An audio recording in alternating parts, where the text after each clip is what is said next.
창세기 4장 1절부터 8절까지 본문 말씀 찾으셔서 우리 한 목소리로 함께 말씀 읽도록 하겠습니다. 1절부터 있습니다. 아담이 그 아내 하와와 동침하매 하와가 잉타하여 가인을 낳고 이르되 내가 여호와로 말미암아 득남하였다 하니라. 그가 또 가인의 아우 아벨을 낳았는데 아벨은 양치는 자이었고 가인은 농사는 자이었더라. 세월이 지난 후에 가인의 땅의 소산으로 제물을 삼아 여호와께 드렸고 아벨은 자기도 양의 첫 새끼와 그 기름으로 드렸더니 여호께서 아벨과 그 제물은 연락하셨으나 가인과 그 제물은 연락하지 아니하신지라. 가인이 심히 분하여 안색이 변하니 여호와께서 가인에게 이르시되 내가 분하여 함은 어찌미며 안색이 변함은 어찌미뇨. 내가 선을 행하면 어찌 낯을 들지 못하겠느냐. 선을 행치 아니하면 죄가 문에 엎드렸느니라. 죄의 소원은 내게 있으나 너는 죄를 다스릴지니라. 가인이 그 아우 아벨에게 고하니라. 그들이 들에 있을 때에 가인이 그 아우 아벨을 쳐 죽이니라. 아멘. 네, 감사합니다. 우리 창세기 강의 23번째 시간으로 오늘은 그리스도의 모형 아벨이라는 제목을 가지고 함께 말씀 나누도록 하겠습니다. 지난 시간에 우리는 죄를 범한 아담과 하와가 에덴에서 쫓겨나는 과정과 그 속에 담겨있는 하나님의 사랑과 구원의 계획을 살펴보았습니다. 하나님은 결코 죄인 된 아담과 하와를 포기하지 않으시고 다시 돌아갈 수 있는 생명나무의 길을 남겨주었습니다. 결국 이제 창세기 4장부터 시작되는 이 이야기들은 결국 그 죄인들이 어떻게 다시 하나님의 동산으로 돌아가는가, 그것을 보여주고 있는 것입니다. 예수 그리스도를 통하여 생명나무의 길로 돌아오는 우리 성도들의 구원의 여정, 이제부터 4장부터 이제 펼쳐지는 것입니다. 그래서 요한계시록, 성경의 마지막인 요한계시록에 가면 바로 그 백성들이, 수많은 사람들이 하나님께로 다시 돌아오는 장면, 그리고 하나님의 장막, 천국을 상징하는 에덴을 모형하는 그 새하늘과 새 땅인 하늘의 장막이 이제 백성들과 영원히 함께 하는 것으로 성경이 끝납니다. 자, 요한계시록 7장 9절 보세요. 이 일 후에 내가 보니 각 나라와 족속과 백성과 방언에서 아무라도 능히 셀 수 없는 큰 무리가 흰옷을 입고 손에 종려나무 가지를 들고 보좌 앞과 어린 양 앞에 서서 큰 소리로 외쳐 가로되 구원하심이 보좌에 앉으신 우리 하나님과 어린 양에 있도다 하니. 저 큰 무리가, 능히 셀 수 없는 큰 무리가 이렇게 주님 앞에 다 돌아옵니다. 21장 요한계시록 마지막 장 21장 3절에 보니까 내가 들으니 보좌에서 큰 음성이 나서 가로되 보라 하나님의 장막이 사람들과 함께 있음에 하나님이 저희와 함께 거하시니 저희는 하나님의 백성이 되고 하나님은 친히 저희와 함께 계셔서 모든 눈물을 그 눈에서 씻기심에 다시 사망이 없고 애통하는 것이나 곡하는 것이나 아픈 것이 다시 있지 아니하리니 처음 것들은 다 지나갔습니다. 예, 이렇게 이제 4장부터 요한계시록까지 어떻게 죄인된 우리가 하나님 생명나무의 길로 돌아가는가, 그것이 이제부터 자, 이제부터 하나님의 놀라운 우리 구원의 작정, 하나님의 계획 보도록 하겠습니다. 자, 4장 1절에 보면 하나님께서 하나님을 떠난 아담과 하와가 제일 먼저 한 것이 뭐냐면 자녀를 낳는 거예요. 아들을 낳는 거예요. 그것이 4장 1절에 기록되어 있습니다. 창세기 4장 1절 보세요. 아담의 그 아내 하와와 동침하며 하와가 잉타하여 가인을 낳고 이르되 내가 여호와로 말미암아 득남하였다 하니라. 여러분, 사실 아담과 하와가 에덴에서 쫓겨나서 한 일이 애 낳는 것밖에 없었겠습니까? 그렇죠? 쫓겨나서 그들은 분명히 집도 지었을 거고 농사도 지었을 것이고 참 많은 일들이 있었을 텐데 성경은 그런 것에서 관심이 없습니다. 오직 성경은 뭐에 대해서 그들이 하나님께서 약속하신 그 여자의 후손, 아들, 그 자손을 낳는 그것에만 관심을 갖는 거예요. 그래서 성경에 아담과 하와가 쫓겨날 다른 한 것은 아무것도 기록 안 해요. 그리고 오직 아들을 낳은 그 기록만 지금 기록하고 있는 것입니다. 그들이 근데 그 아들을 낳고 이름을 뭐라고 해요? 가인. 근데 가인이라는 이름의 뜻이 여기에 성경에 보니까 내가 여호와로 말미암아 득남하였다라고 성경이 기록하는데, 사실 더 정확한 표현은 여호와로 말미암아 낳았다는 게 아니라 내가 여호와께서 말씀하신 그 아들을 낳았다 이 뜻이에요. 이가 그구나. 하나님께서 말씀하신 그 아들이 바로 얘를 말하는 거구나 이 뜻이에요. 창세기 3장 15절에서 약속하신 그 여자의 후손, 자손, 그 제라, 씨. 아, 그가 바로 이 가인, 너구나. 그래서 이름을 가인이라고 지었어요. 그러니까 그것은 결국 굉장히 가인이 아담과 하와의 굉장한 기대가 컸다라는 것을 보여주는 거죠. 그죠? 아, 이 아들이 바로 그 약속한 아들이고 보다. 아마 외적으로도 굉장히 잘생겼던 것 같아요. 뛰어났던 것 같아요. 그러니까 그들이 아담과 하와가 가인을 보자마자 그런 소리를 했을 거 아닙니까? 근데 굉장히 그렇게 잘생기고 남자 같고 하나님의 약속의 아들같이 보였던 가인과는 다르게 둘째를 낳았는데요. 둘째는 전혀 그렇지 않았던 것 같아요. 2절을 보세요. 그가 또 가인의 아우 아벨을 낳았는데 아벨은 양치자였고 가인은 농사하는 자였더라. 재미있는 건 그들이 아담과 하와가 첫째 아들을 낳았으면 두 번째 기록할 때 아벨은 뭐라고 기록해야 돼요? 둘째 아들을 낳으니 이렇게 기록해야 되잖아요. 근데 보면 모든 중심이 누구에게 가 있어요? 가인에게 가 있어요. 가인의 아우를 낳았다라고 기록하잖아요, 성경이. 그죠? 아담과 하와가 가인과 아벨을 지금 동등하게 놓고 있지 않다라는 얘기예요. 모든 게 이제 가인 중심인 거예요. 아벨은 가인의 동생인 거예요. 아담과 하와의 둘째 아들이 아니라. 그러니까 그만큼 아담과 하와의 모든 관심과 기대가 가인에게가 있었던 거예요. 또 그렇게 출중했고 그렇게 보였으니까. 근데 그 반면에 이 둘째는 아벨은요. 그 이름이 아벨이라는 이름이 히브리어로 하벨인데 얘는 뭐야예요. 이거 아무것도 아니네. 얘는 뭐냐? 예? 가인은 야 얘가 그다. 하나님이 말씀하신 그가 보다. 이런 뜻이에요. 가인. 아벨은 얘는 뭐냐? 뭐야 이건? 이런 뜻이에요. 그러니까 외적으로 아벨은 굉장히 볼품 없는 그런 존재였던 것 같아요. 그래서 이름도 아벨이에요. 얘는 뭐냐? Nothing. Emptiness요. 아무것도 아니네 이건. 그러니까 전혀 부모의 기대도 없고 관심도 없는 별 보잘것없는 존재예요. 아벨은. 그래서 가업도 보면 자기의 모든 기대와 그 출중한 타고난 가인에게 아담의 가업, 농사를 물려주죠. 그래서 가인이 농사 짓는 자가 됩니다. 예. 그래서 가업을 물려받아요, 가인은. 근데 아벨은요, 그 당시 양치는 거는 사실 아무 필요가 없던 거예요. 왜냐하면 그때는 양을 먹지 않았기 때문에 고기를 먹지 않던 때는 양의 젖도 먹지 않았단 말이에요. 그러니까 아무 쓸모가 없어요, 양은. 그냥 옷 만들어 입을 때나 쓰는 거. 그러니까 사실 옷도 굉장히 그때는 온화한 기후였다고 그래요.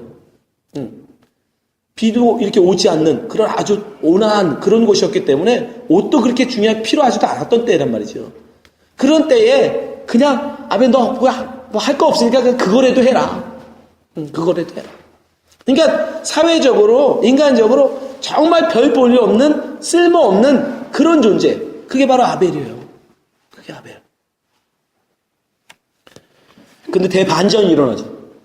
부모의 기대와 사회적인 모든 사람들은 정말 훌륭하고 잘난 아들이라는 가인, 모든 총애가 다 그에게 가 있는데 하나님은 근데 오히려 가인의 제사는 받지 않으시고 사회적으로 정말 쓸모없는 별 보잘것없는 별 볼 일 없는 아벨, 나띵인 아벨의 제사를 오히려 받으신다는 거예요. 자, 창세기 4장 3절 또 5절 보세요. 세월이 지난 후에 가인은 땅의 소산으로 제물을 삼아 여호와께 드렸고 아벨은 자기도 양의 첫 새끼와 그 기름으로 드렸더니 여호와께서 아벨과 그 제물은 연락하셨으나 가인과 그 제물은 연락지 아니하신지라. 가인이 심히 분하여 안색이 변하니. 여러분 왜 가인이 안색이 변하는지 심히 분했는지 아시겠죠? 왜냐하면 부모의 모든 기대와 외적으로 봤을 때 자기가 훨씬 더 잘난 그런 아들임에도 불구하고 모든 것이 다 자기가 뛰어나요. 그런데 하나님께서 하나님 앞에 제사를 하였는데 자기 제사를 하나님 받지 않으시고 그 별 보잘것 없는 별 볼 일 없는 아무것도 아닌 아벨의 제사는 받으시더라는 거예요. 아마 그 당시의 제사는 하나님 앞에 드리면 하나님이 불을 내어 태우는 그런 제사였던 것 같아요. 그러니까 다른 사람도 알아봤겠죠. 그죠? 내 제사가 받으시는지 안 받으시는지를 알아봤다는 얘기는 아마 그 제사였던 것 같아요. 갈멜산에서 엘리야가 드렸던 그 제사. 그러니까 다른 사람이 다 알아보고. 그게 가인이 너무 화가 나는 거예요. 아, 저 보잘것없는 왜 아벨의 제사는 받으시고 내 제사는 안 받으냐 말이죠. 내 제사는. 어떤 분들은, 많은 분들이 이 제사는, 가인의 제사는 하나님 앞에 곡물을 드린 제사고 아벨의 제사는 양을 잡는 피의 제사였기 때문에 하나님이 받으셨다. 여러분, 그렇지 않아요. 하나님의 우리에게 받으시는 제사의 문제가 아닙니다. 하나님이 그 사람을 받으시고, 여기 성경에 보면 제물만 받으시는 게 아니라 가인과 그 제물을 받지 않으시고 아벨과 그 제물을 받으신단 말이에요. 제물과 그는 하나입니다, 사실은. 히브리서 11장에 가면 왜 가인의 제사는 안 받으시고 아벨의 제사는 받으셨는지 우리에게 말씀해 주세요. 히브리서 11장 4절 보세요. 믿음으로 아벨은 가인보다 더 나은 제사를 하나님께 드림으로 의로운 자라 하시는 증거를 얻었으니 하나님이 그 예물에 대하여 증거하심이라. 저가 죽었으나 그 믿음으로써 오히려 말하느니라. 여기서 말씀하고 있는 더 나은 제사라는 표현은 더 베러라는 뜻이 아니에요. 디프로나다는 뜻이에요. 가인과는 다른 제사를 드렸다는 거예요. 가인과 다른 제사. 결국 가인의 제사는 지금 믿음의 제사였다라고 성경이 기록하잖아요. 그죠? 그 아벨의 제사는 믿음의 제사였다라고 기록한단 말이에요. 그럼 가인의 제사는 뭐였을까? 분명 믿음의 제사는 아니었겠죠. 다른 제사였으니까. 그가 드린 제사는 뭐냐면, 여러분, 바로 가인이 드린 제사는 기복의 제사였어요. 정성의 제사. 이 모든 인류가 다 하고 있는 거죠. 내가 지성을 다 드리면, 내가 정성을 내 신 앞에 다 드리면 그 신이 그 정성만큼 나에게 뭐를 갚아주는. 우리가 사람들 모든, 여러분, 하나님을 모르는 모든 사람들, 전에도 제가 말씀드렸지만 하나님을 모르는 어떤 인류고 문하고 가보면 다 신 앞에 제단이 있단 말이에요. 신께 드리는 제단. 근데 거기에 공통점이 뭐냐면 자기가 그 신을 위하는, 얼마나 내가 지성을 다하고 있는지를 표현하기 위해서 저마다 경쟁을 해요. 심지어 지금도요, 인도에 가면은 하나님 양젝스강에다가 자기 아들을 바치는데 아들도 아들 중에서 제일 잘난 놈으로 드려야 된다는 마음이 있어요. 그게 자기가 그 신에 대한 정성이라고 생각해요. 자기도 피눈물 쏟으면서 아들 중에서도 제일 잘난 아들을 드려야 된다고 자기가 가장 잘난 아들을 그 강에다 던져요. 지금도. 그러니까 그만큼 사람들은 자기의 정성을 다해서 하나님 신께 뭔가를 얻어내려고 하는. 가인이 그 제사를 드린 거예요. 곡물. 그 당시에는 곡물은 굉장히 귀한 거죠. 양식이니까. 그러니까 최고의 것. 그 당시 사람들이 추구하는 최고의 것. 지금으로 하면 돈. 최고의 그것으로 내가 이만큼 드릴 테니까 이걸로 30배, 60배, 100배 나한테 달라는 거죠. 그 기복의 제사. 그 제사를 하나님 받으신 거예요. 그건 안 받으시는. 대신 아벨은요. 아벨 드리는 거는 그 당시 사람들은 저도 안 갖는, 그죠? 뭐 드릴 게 그거밖에 없었어요. 아벨이 하나님께 드릴 수 있는 거라고는 양밖에 없었어요. 그렇지만 내가 가진 것 이거밖에 없지만 하나님은 결코 재물만을 보지 않으신다. 내 마음, 내가 하나님께 뭔가를 드리고자 하는 이 마음, 하나님 분명히 그것도 보실 거라는 믿음이 그에게 있었던 거예요. 세상 사람들이 가장 쓸모없는 거잖아요. 쓸데없는 거잖아요, 그거. 예? 그거 갖다가, 그렇지만 하나님은 그렇지 않은 내 마음을 받으실 것이다라는 믿음. 그 믿음은 어디서 왔느냐? 하나님께 온 거예요. 그건 우리에게 스스로 새기지는 않습니다.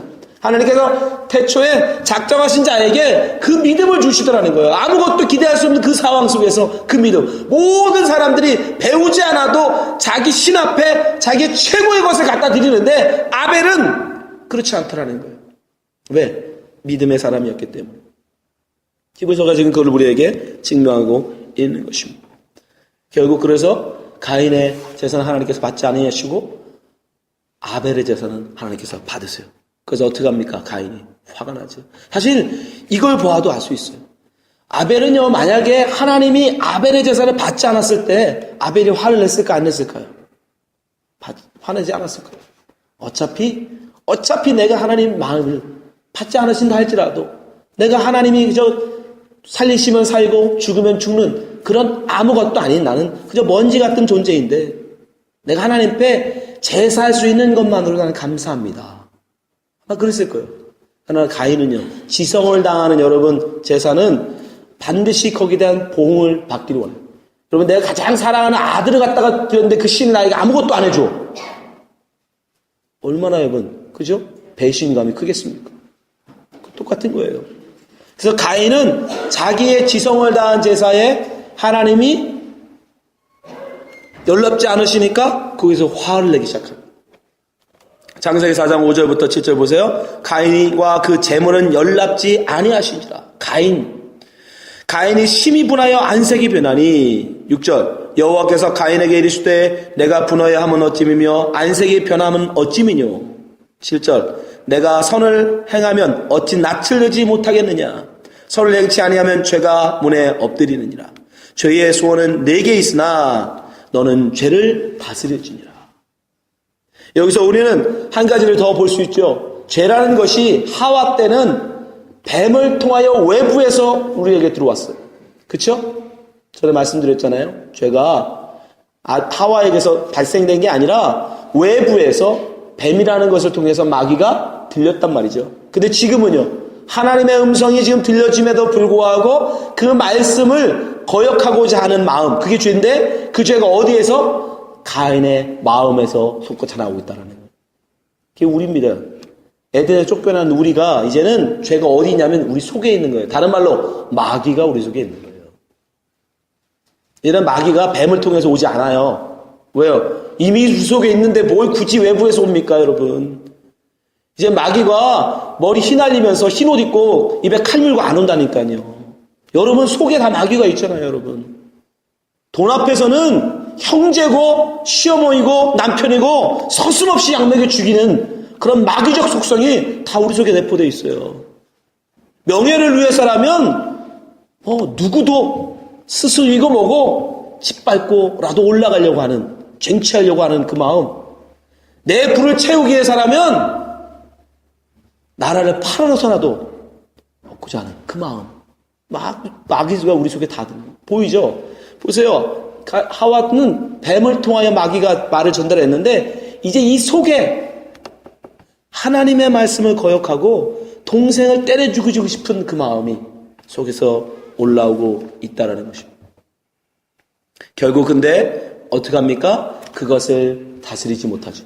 하나님의 말씀을 쫓지 아니하고 내 속에서 드러나온 그 죄성, 그 마귀의 소리, 거기에 결국은 하나님이 분명히 경고하셨음에도 불구하고 가인은 굴복합니다. 결국 그래서 8절 가인은 그 아우 아벨을 고하니라. 그 후에 그들이 들에 있을 때에 가인이 그 아우 아벨을 쳐 죽이니라. 쳐 죽여요, 결국. 그래서 야고보 사도가 우리에게 뭐라고 말씀합니까? 야고보 1장 14절 오직 각 사람이 시험을 받는 것은 자기 욕심에 끌려. 자기 욕심이에요, 여러분. 남 탓하지 마세요. 여러분 자식이 잘못되는 건 친구를 잘못 사귀어서는 아니라니까. 자기 욕심 때문인 거예요. 그 속에 있는 그 마귀의 음성을 따라갔기 때문인 거예요. 15절 욕심이 잉태한 즉. 아니 세상의 모든 부모의 모든 기대와 모든 사랑을 다 독차지하고도 하나님 앞에 제사까지도 다 내 것만 바꾸자 하는 그 욕심. 동생의 그거 하나도 양보 못하는 거예요. 그것도 용서입니다. 그 욕심이 결국 어떻게 합니까? 죄를 낳죠. 동생을 죽이고 싶은 그 죄가 그 속에서 나와요. 결국 그것은 어떻게 됩니까? 정말 동생을 때려 죽임으로 나타나죠. 그래서 욕심이 잉태한 즉 죄를 낳고 죄가 장성한 즉 사망을 낳느니라 말씀하시죠. 그래서 예수님께서 형제를 미워함이 곧 살인이다라고 말씀하십니다. 형제를 미워하는 것 자체가 살인이라는 거예요.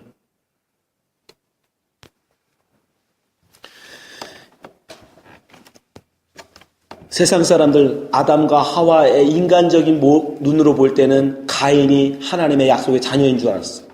너무 잘생겼고 너무 잘났고 그래서 정말 그가 하나님의 약속의 자식이라고 기대했어요. 아벨은 그러나 전혀 아니었어요. 전혀 그럴 걸 하나님의 약속의 자녀라고 기대할 만한 아무것도 없는 아이였어요. 그런데 오히려 하나님은 가인은 버리시고 그 잘난 아들 가인은 버리고 오히려 그 못난 아들 아벨은 받으시더라고요. 근데 이런 역설이 성경에는 끊임없이 반복됩니다. 끊임없이.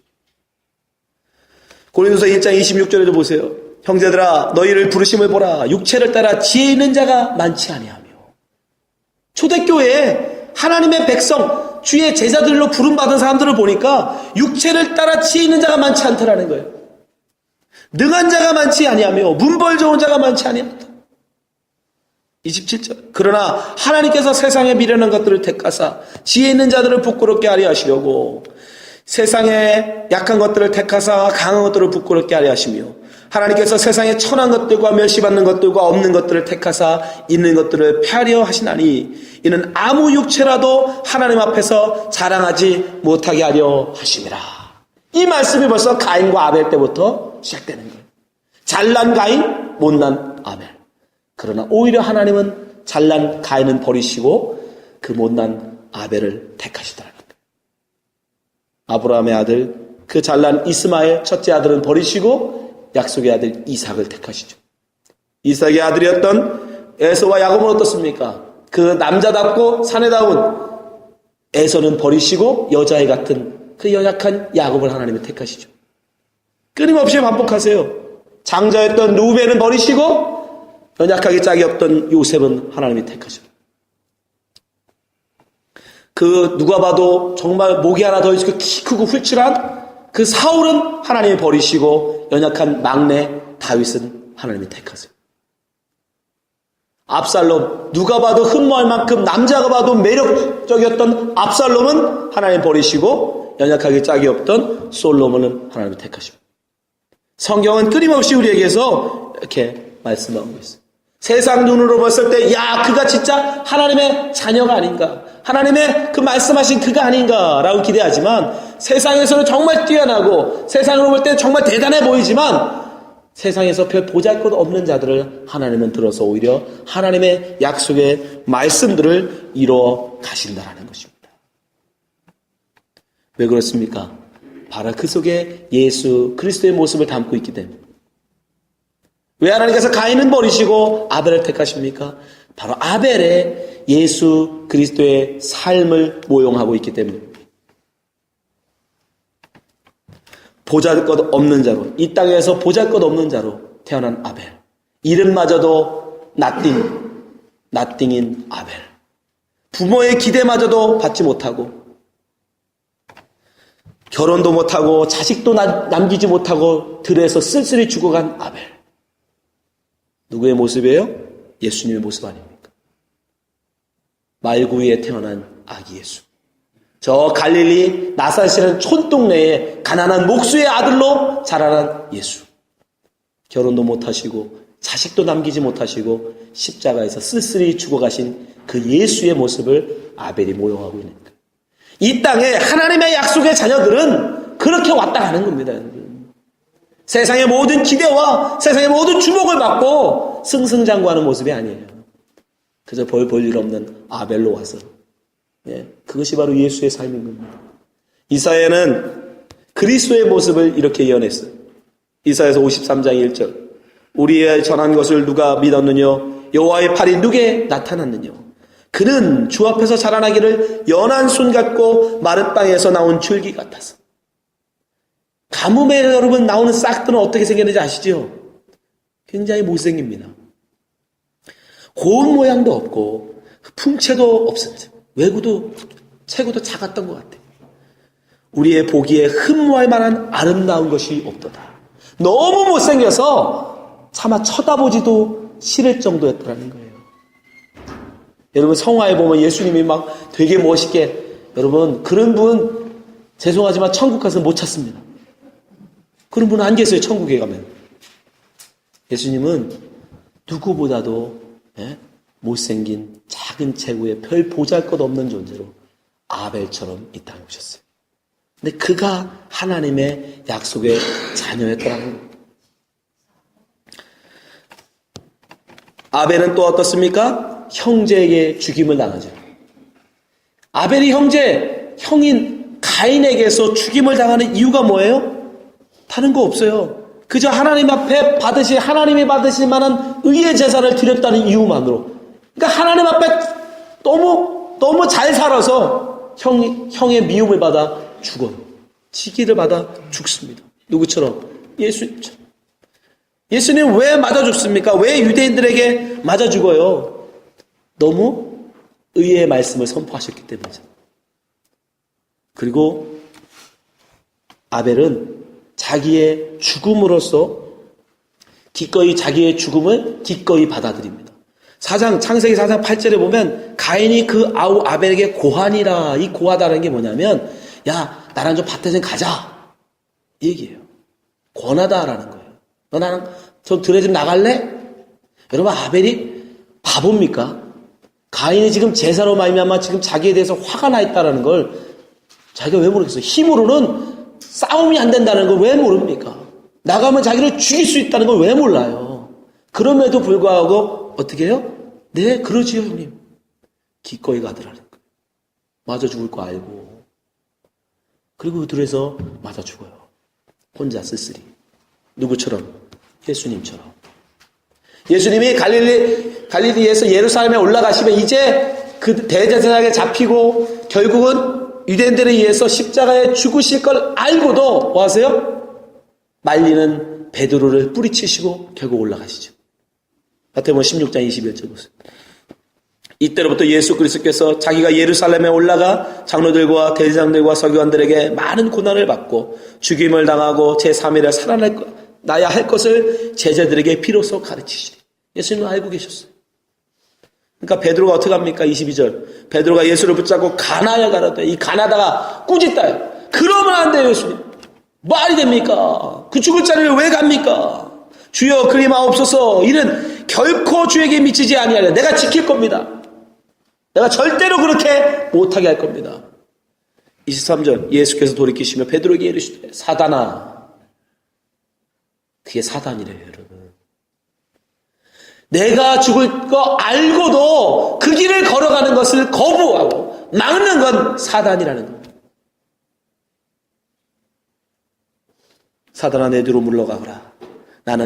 너는 나를 넘어지게 하는 자로다. 내가 하나님의 일을 생각지 아니하고 도리어 사람의 일을 생각하는도다. 기꺼이 맞아줄 걸 알고도 가는 사람. 그 사람이 믿음의 사람이요. 그 사람이 하나님의 사람인 거예요. 아벨은 그렇게 자기 죽을 걸 알고도 기꺼이 가서 형제의 미움으로 맞아 죽습니다. 그것이 바로 하나님의 백성의 삶인 겁니다. 그리고 마지막으로 하나님은 아벨을 대신하여 셋이라는 아들을 보내십니다. 창세기 4장 25절 보세요. 아담이 다시 아내와 동침함에 그가 아들을 낳아 그 이름을 셋이라 했어요. 근데 셋이란 이름이 뭔지 아십니까? 이는 하나님이 내게 가인의 죽인 아벨 대신에 다른 씨를 주셨다 합니다.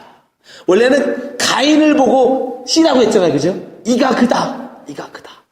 이게 바로 하나님이 약속하신 그 씨구나. 그 자손이구나. 근데 나중에 보니까 아니야. 오히려 아벨이었어. 아벨이 하나님의 씨였던 거예요. 근데 아벨은 죽어버렸잖아요. 그럼 어떻게 씨를 이어가요? 그때 하나님이 셋이라는 아들을 주시니까 그때는 알아봤어요. 아마 셋은 가인처럼 축중하지 않았을 거예요. 역시. 근데 그때 안 거예요. 이제 아담과 하와는 아벨을 보고 외모적으로, 외적으로, 외형적으로는 별 보일 일 없을지라도 이가 하나님이 주신 자구나.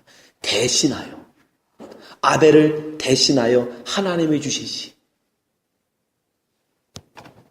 중요한 말이에요. 대신하여. 아벨은 자기의 죽음으로 자기가 누구인지를 말한 사람이에요. 굉장히 무서운 말이죠. 여러분, 우리의 믿음은 말로 하는 게 아닙니다.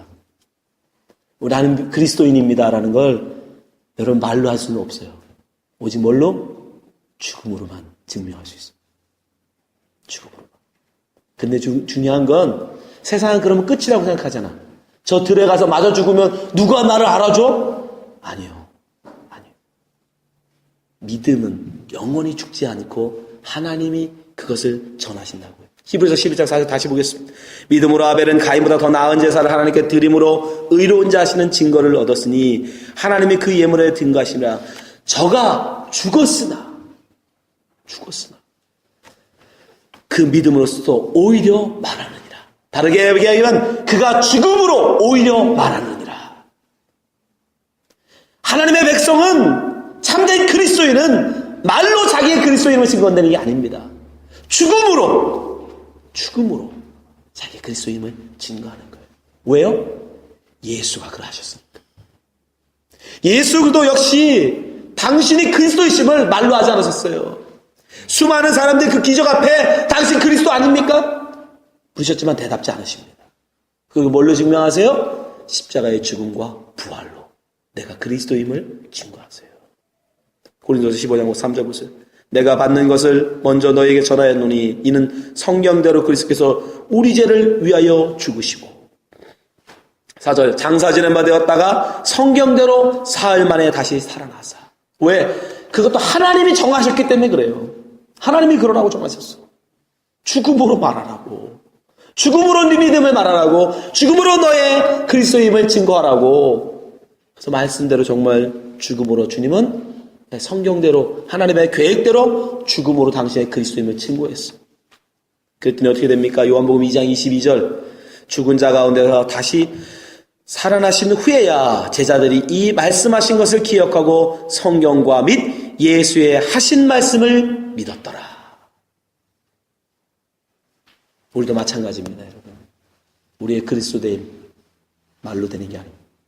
믿음, 죽음으로써 우리의 믿음이 증거되는 겁니다. 그때 우리가 정말 죽을 때 우리가 참 그리스도인지 아닌지가 나타나는 거예요. 여러분, 우리는 어떤 자로 부름받은 사람입니까? 가인입니까? 아벨입니까? 여러분은 지금 누구의 삶을 살아가고 있습니까? 가인입니까? 아벨입니까? 세상에서 인정받고 세상 사람들한테 인기를 얻고 세상 사람들로부터 존경받는 가인입니까? 아니면 세상에서는 nothing, 아무것도 아닌 그런 존재지만 하나님 앞에 인정받는 그런 존재입니까?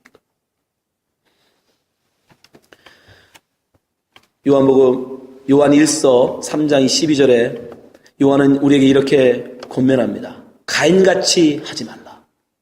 악한 자에게 속하여 그 아우를 죽였으니 어찐 연고로 죽었느냐. 자기의 행위는 악하고 그 아우의 행위는 의로움이니라. 가인이냐 내가 아벨이냐를 요한은 뭘로 알 수 있느냐고 우리에게 묻냐면 바로 내 형제를 사랑하느냐 미워하느냐 그것으로 알 수 있다고 얘기하고 있습니다. 요한복음 요한일서 3장 14절 계속해서 16절까지 보세요. 우리가 형제를 사랑함으로 사망에서 옮겨 생명으로 들어간 줄을 알거니와 사랑치 아니하는 자는 사망에 거하느니라. 그 형제를 미워하는 자마다 살인하는 자니 살인하는 자마다 영생이 그 속에 거하지 아니하는 것을 너희가 아는 바라. 그가 우리를 위하여 목숨을 버리셨으니 우리가 이로써 사랑을 알고 우리도 형제를 위하여 목숨을 버리는 것이 마땅하니라. 그렇죠? 분명하죠? 가인은 나의 인기를 계속 유지하기 위해서. 왜? 아벨만 죽여버리면 하나님 앞에 제사를 온전히 드린 사람이 없어지잖아요.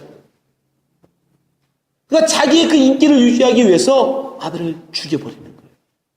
나를 위하여 남을 죽이는 게 바로 가인입니다.